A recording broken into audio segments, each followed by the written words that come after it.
And it's a pretty cool song. It's based out of the key of G, and starts with this little riff.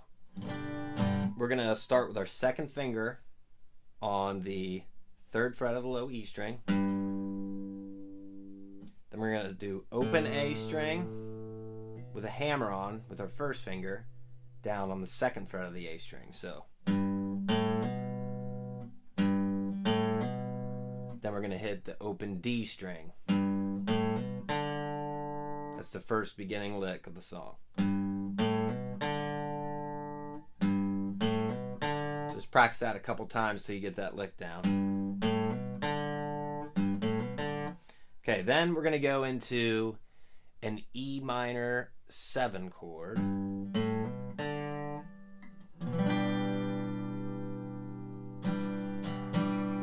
Okay, this is a different kind of E minor chord.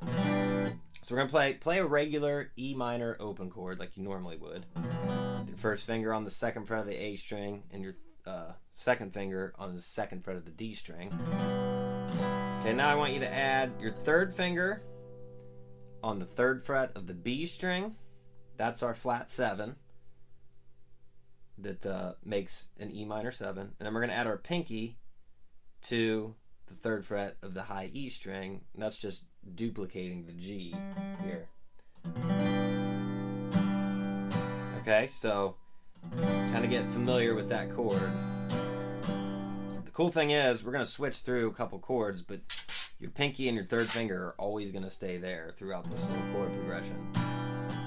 Okay, so when you start the song, you can almost already have your pinky and 3rd finger in place on the 3rd fret. So there's our riff.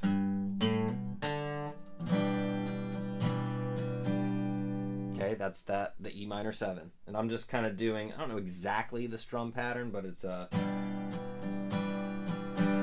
kind of what I'm doing. And you don't always have to hit the full chord.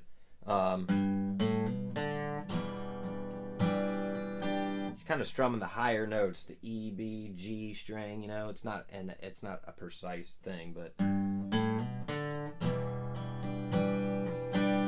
kind of doing down, down, up, down, down, up.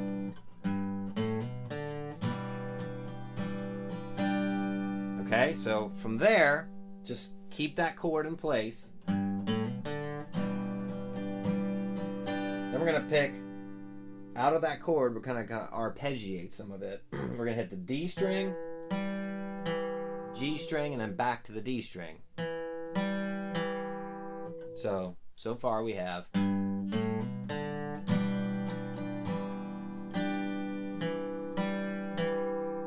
Okay, then from there, we go to a G chord. Same kind of strum pattern. And I'm leaving my pinky and 3rd finger right there on the 3rd fret of the high E and B string.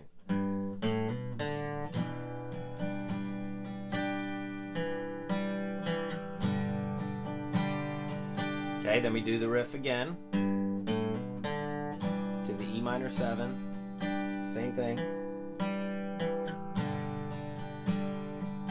Okay, from here, do the riff again. E minor 7. Now it changes a little bit. Now we're going to hit the D string. Just keep that E minor 7 in place. Hit the D string. Hit the D string again, but take off your 2nd finger. So you're playing an open D note. And then do the exact same thing on the A string.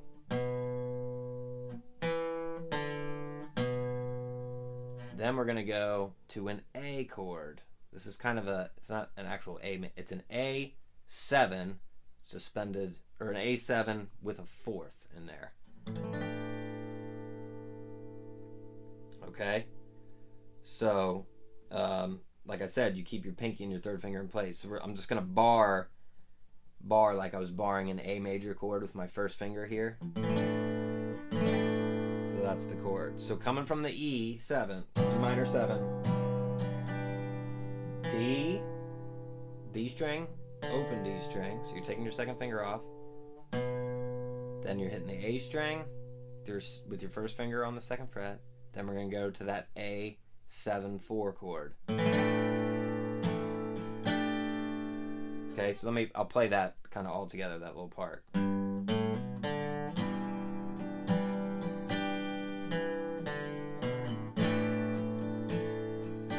It kind of hits the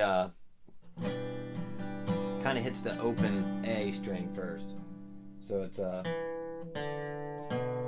kind of by itself, and then strums some of those higher strings on that A7 sus4 chord. Okay, so one more time.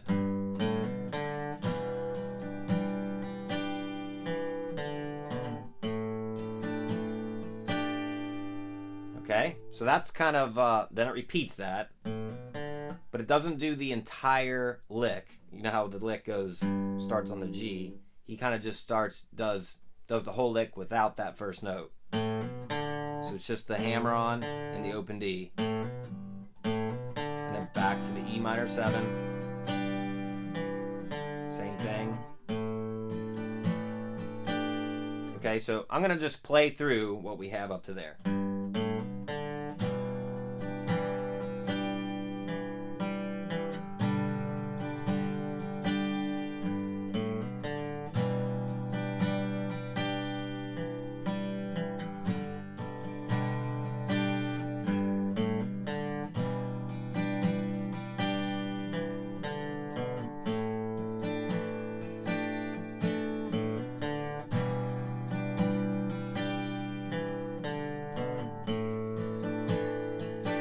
Okay, now, when you get to that part, he does a little lick leading into a G chord. It's that same hammer on the 2nd fret of the A string.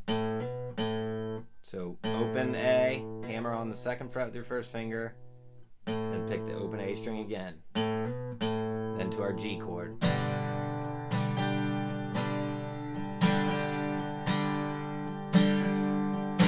And a stop there. How I do that is I just hit the G, and I mute it with my palm back here. Okay? So, that's the intro. And that thing just repeats.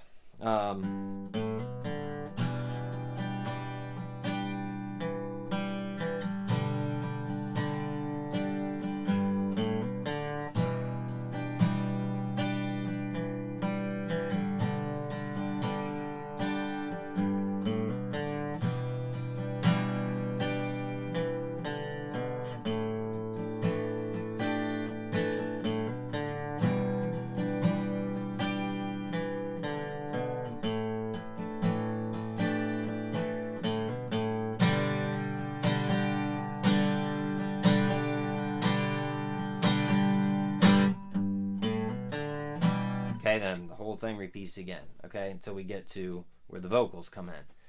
And then that piece, that intro, was alternated between the verse that I'm getting ready to show you.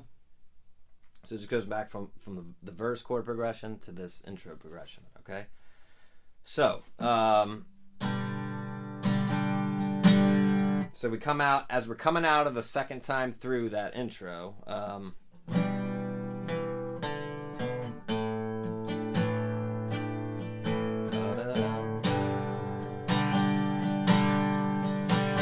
then we go, start the verse. It's C major open chord, to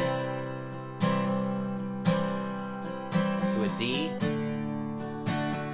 to an A minor, to a G, then D, C, A minor, to G,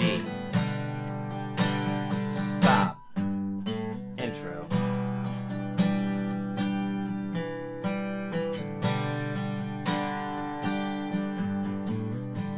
And then the song just basically goes back and forth like that. So that's pretty much it. It's in the key of G, so we're using the E minor chord, or the E minor 7, right? Which is the which is the 6th chord of the key of G, right? The 6th chord is usually minor. Okay, and then it goes to the G, which which is the 1 chord. The A there is the second degree of G major. And he's playing it as an A7 sus4 chord, which typically the 2 is a minor chord. That's what makes this song kind of cool. We're kind of bending the rules a little there. And then back to the G, the 1. And then the verse is C, which is the 4, the 4th degree of G major. If you use your G major scale to find these degrees, 1, 2, 3, 4, there's C. C, D is the 5. A minor, now he's using the 2nd degree as a minor chord, which it, which it typically is if you want to stay harmonically within the key. And then G. Okay, so those are basically all the chords. So that's Wish You Were Here by Pink Floyd. I'm going to do another